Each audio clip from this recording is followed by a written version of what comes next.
आज पूरा देश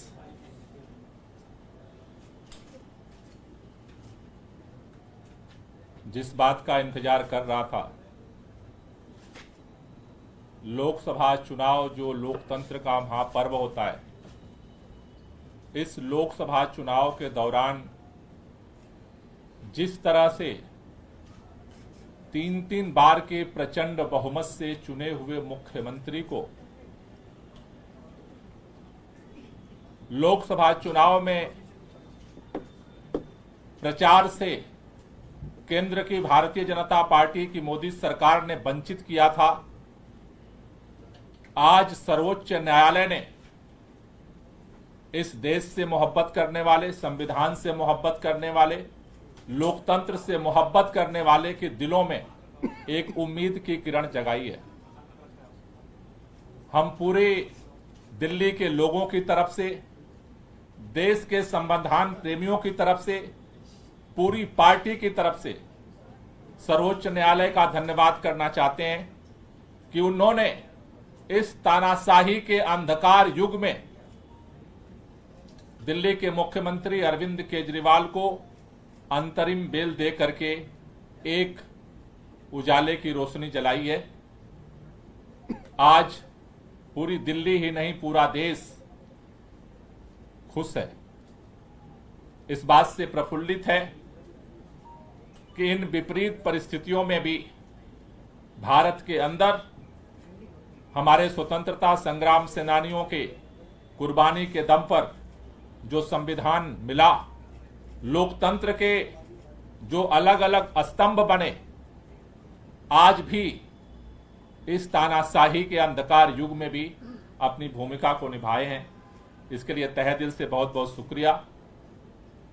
यह सत्य की जीत हुई है, क्योंकि जिस तरह से बिना किसी सबूत के, बिना किसी एफआईआर के, जिस तरह से अचानक उठा करके मुख्यमंत्री जी को जेल में डाला गया, आज सुप्रीम कोर्ट के अंतरिम बेल मिलने से एक बात साबित हुई है कि आज सत्य की जीत हुई है और लोगों में एक उम्मीद की किरण बंधी है।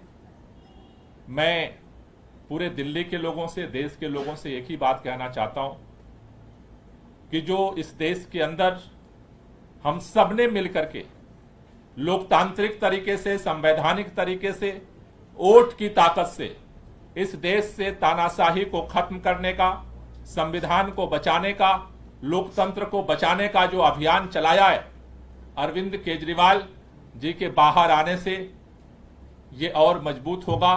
पूरा देश मिलकर के इस लड़ाई को लड़ेगा और इस देश के अंदर लोकतंत्र को और संविधान को बचा करके इस देश को और मजबूत करेगा। तो मैं पुनः सभी लोगों को बधाई भी देना चाहता हूं और खास तौर से सुप्रीम कोर्ट का धन्यवाद करना चाहता हूं। मैं चाहूंगा कि आतिशी जी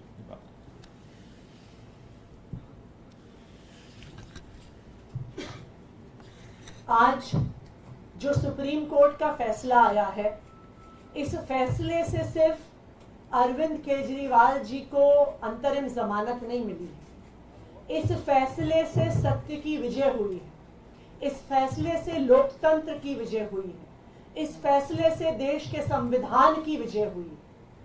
हमारे देश के इतिहास में जब जब संविधान खतरे में आया है, जब जब लोकतंत्र खतरे में आया है, तो हमारे देश में सुप्रीम कोर्ट सामने आया है और लोकतंत्र की रक्षा करने में सुप्रीम कोर्ट ने एक बहुत बड़ी भूमिका निभाई है। आज भी अरविंद केजरीवाल जी को अंतरिम जमानत देकर, अरविंद केजरीवाल जी को चुनाव में प्रचार में आने के लिए जमानत जो सुप्रीम कोर्ट ने दी है, इस फैसले से लोकतंत्र की रक्षा होगी, क्योंकि इस देश में लोकतंत्र हमारे देश का सबसे बड़ा सिद्धांत है। लोकतंत्र में चुनाव, फ्री एंड फेयर इलेक्शंस हमारे संविधान की नींव है कि हर व्यक्ति को बराबरी का अधिकार है चुनने का। आज इस देश में एक तानाशाही की सरकार है, एक सरकार जो विपक्ष को खत्म करने की कोशिश कर रही है, एक सरकार जो लोकतंत्र को खत्म करने की कोशिश कर रही है और एक सरकार जो आज देश के संविधान को खत्म करने की कोशिश कर रही है। लेकिन इस तानाशाही का अंत होगा और 2024 के ही इस चुनाव में होगा। और मैं एक बार फिर सुप्रीम कोर्ट का धन्यवाद करना चाहती हूं सामने आकर लोकतंत्र को बचाने के लिए। और मैं इस देश के लोगों से अपील करना चाहती हूं कि इस देश को अपने लोकतंत्र को और अपने संविधान को बचाने के लिए ये आखिरी मौका है। इसलिए हम सब की जिम्मेदारी है कि हम सबको मिलकर अपनी वोट की ताकत से इस तानाशाही को खत्म करना है। धन्यवाद। Saurabh,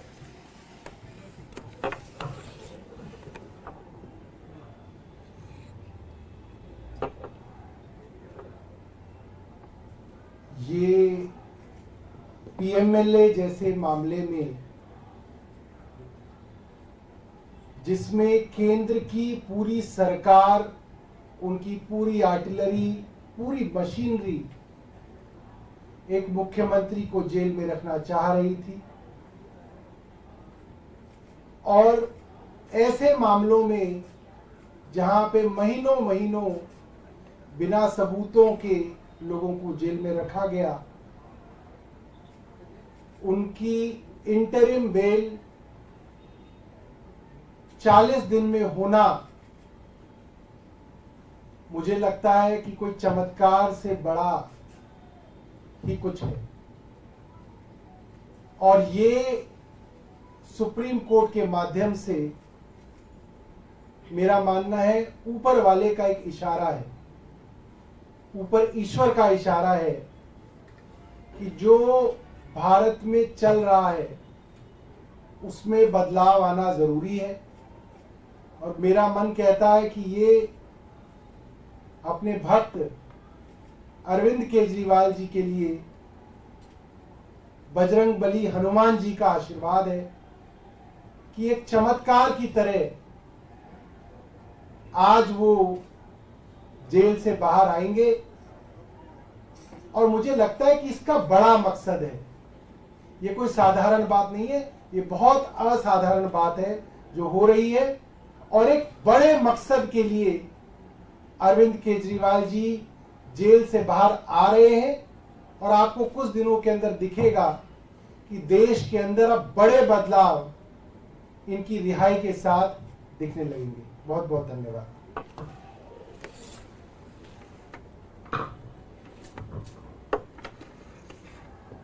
We are extremely grateful to the Supreme Court for upholding the democracy in the country today. ये जैसा सौरभ भाई ने मुझसे पहले बताया, जैसा आतिशी जी ने मुझसे पहले बताया, जैसा गोपाल सर ने मुझसे पहले बताया, बहुत ही एक्स्ट्रॉर्डनरी सर्कमस्टांसेस में ये बेल ग्रांट हुई है, इंटरिम बेल ग्रांट हुई है। पीएमएलए जैसे संगीन प्रोविजन जहां लगे थे जिसका मकसद ही सिर्फ बयानबाजी के आधार पर, भाजपाइयों की बयानबाजी के आधार पर अरविंद केजरीवाल जी को जेल में डाल के रखना था, लोकसभा चुनाव से बाहर रखना था।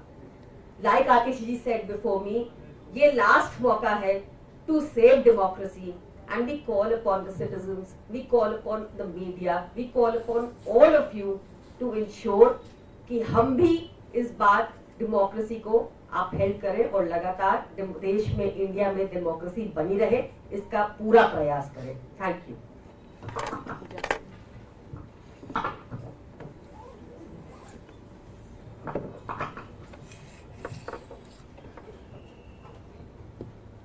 जिस पल का इंतजार देश के करोड़ों लोगों को था, न केवल आम आदमी पार्टी के लाखों करोड़ों कार्यकर्ता, लेकिन देश का जन जन जिस पल के लिए इंतजार कर रहा था कि कब अरविंद केजरीवाल जी, जिन्होंने इस देश को एक ईमानदार राजनीति खड़ा करके दिखाया है, वो जेल से कब रिहा होंगे, वो पल आज आ गया है।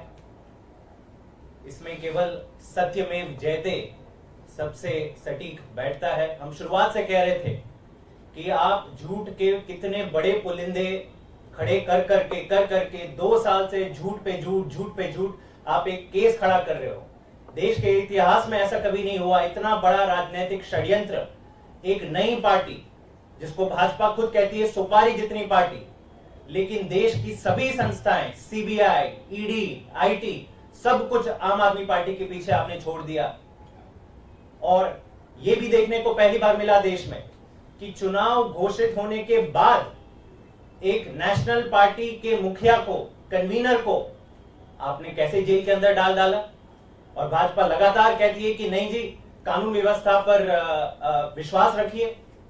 तो आज जो हम पहले से कहते आ रहे हैं कि हमें देश की कानून व्यवस्था पर पूरा विश्वास है, और आज जो फैसला सुप्रीम कोर्ट ने दिया है वो बहुत बड़ा ऐतिहासिक फैसला है। ये संकेत है कि कहीं ना कहीं देश के लोकतंत्र के साथ खिलवाड़ हो रहा है।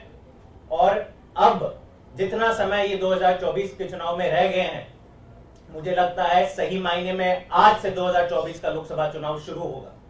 और देश की जनता, जहां आम आदमी पार्टी भी नहीं खड़ी रह रही है लेकिन इंडिया गठबंधन का प्रत्याशी खड़ा हो रहा है, देश की जनता अब जाग जाएगी और इंडिया गठबंधन को विजयी बनाएगी। बहुत बहुत धन्यवाद। Thank you.